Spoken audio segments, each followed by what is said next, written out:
Hello, this video is intended for the absolute beginner getting into Onshape. So this is, you already downloaded the program and you have your account open, and we're going to start from here. So let's go to create. We're going to create a brand new document, and we can name that document whatever you want. First of all, I want to go over the mouse movements. So if you hold down your middle mouse wheel, your scroll wheel, you can pan this back and forth. If you hold down your right mouse button, you do a rotation. And your left mouse button is for selections, so you can select things. Spacebar will get you out of that. And here is our WCS, Work Coordinate System. We can actually take this and we can drag it over to our area closer. We can click on this and we can change the orientation. So if you right click, hold down that right mouse button, you do that rotate, and you can click on right and then keep rotating. And you can click on these corners too, and it will move it to that corner. And you can also hit this little arrow right here, and it kind of just does a tilt. Rotation down, rotation up, okay? Usually I use my right mouse button to do my rotations. Okay, so next we have our 3 planes right here. These are the planes that you're going to start with. So first of all, we want to create a block, and we want to extrude that onto this top plane right here. So we can actually hide these planes if you want to. To do that, we can either click on them and click Y, or we can hit left click, right click, hide. And there's one last way that I know of, and that's clicking on this little eyeball right here, and that will get rid of it too. Notice 2 of them are grayed out, 1 is not. So our top view is the only one showing. If you want to show those again, go show and show like that. Okay, so let's go and create a sketch on this top view so that we can do an extrusion and then extrude that onto this top view right here, this top plane. So first of all, we're going to go over here to sketch. We're going to click on sketch. We're going to click on this top view so it turns orange. We're going to flatten this so that we see only the top, like that. And now what we want to do is build a square or a rectangle. So we want to go way over here to corner rectangle. And here we can choose here, anywhere you want. You can make this whatever size you want. And in this case, it shows our dimensions right now. And see that it turns like a black square when I hover over this. This is where I can change the measurement. So I can put in here, let's say, just type in 40. And then I can hover over this one and I can type in 80. Okay, in this circumstance, these are in millimeters. Let's hit escape to get out of that. So in order to modify these, nothing up here can be selected. So now I can double click on that. And if I want to change this to something else, I can simply change that to 45 and it will update that. Notice that these are blue. Blue means they are not fully constrained. Fully constrained means that this box can still move around if you were to click on these lines. If these lines turn black, that means they are fully constrained, and I would not be able to do this, okay?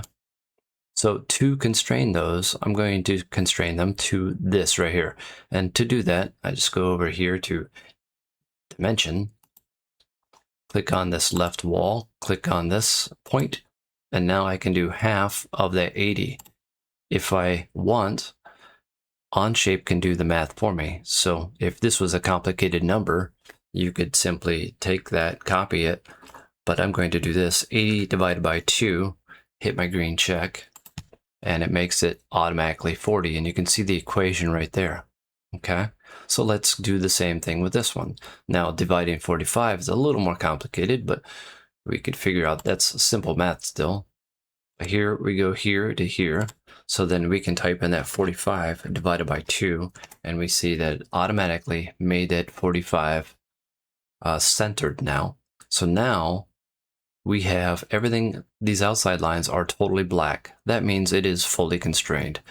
And notice that this inside area is like a darker gray than this area right here. So that darker gray means that all these lines are connected. So if I finish this sketch, now what I can do is I can go to extrude and I can click on this body. It's the yellow, all the yellow highlights. I can click on that. And now I can drag this out. Click on that arrow and you can pull that arrow, or you can push the arrow this way.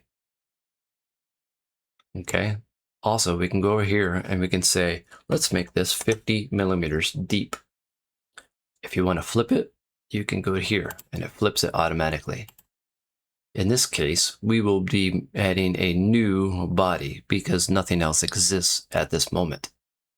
If you want to do a direction, you can flip this direction and give it a extrude direction, but you have to have a line or a plane that you can extrude it to. So that's a little more complicated.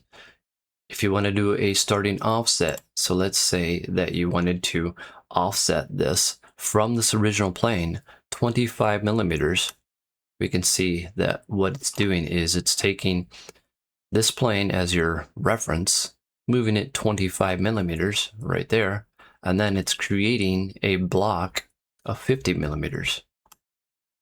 Okay, that's what starting offset does. Now we can go to symmetric. So what symmetric does is it takes the plane, it knows the center of that plane, and then it creates the 50, it divides that by 2, and it goes 25 and then 25 this way. That's what symmetric does.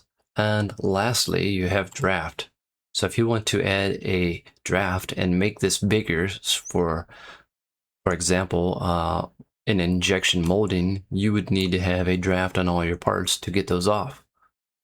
So in this circumstance, we have a 3-degree draft, and we can change that to whatever degrees we want. And if we want to flip that, it will now start to remove that material from that.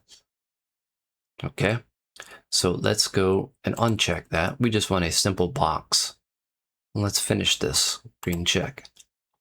So now we have our first extrude. If we want to make any modifications to this extrude, we would simply go over here and we can change the depth of that, let's say to 55, and we can see it automatically update. Green check finishes that. And if we want to change the dimensions of this size of this rectangle, then we would click on this sketch right here. Notice that that sketch has disappeared. So to show that sketch, we just click on this little eyeball right here, and that sketch reappears. You can see it with these dotted lines back here.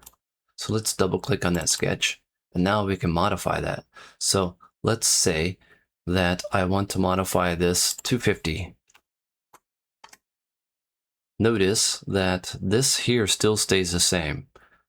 So to make this perfectly symmetric from this origin, I would then click on this and then change that right there to 50. So I'm going to use my arrow keys to go in here and modify that.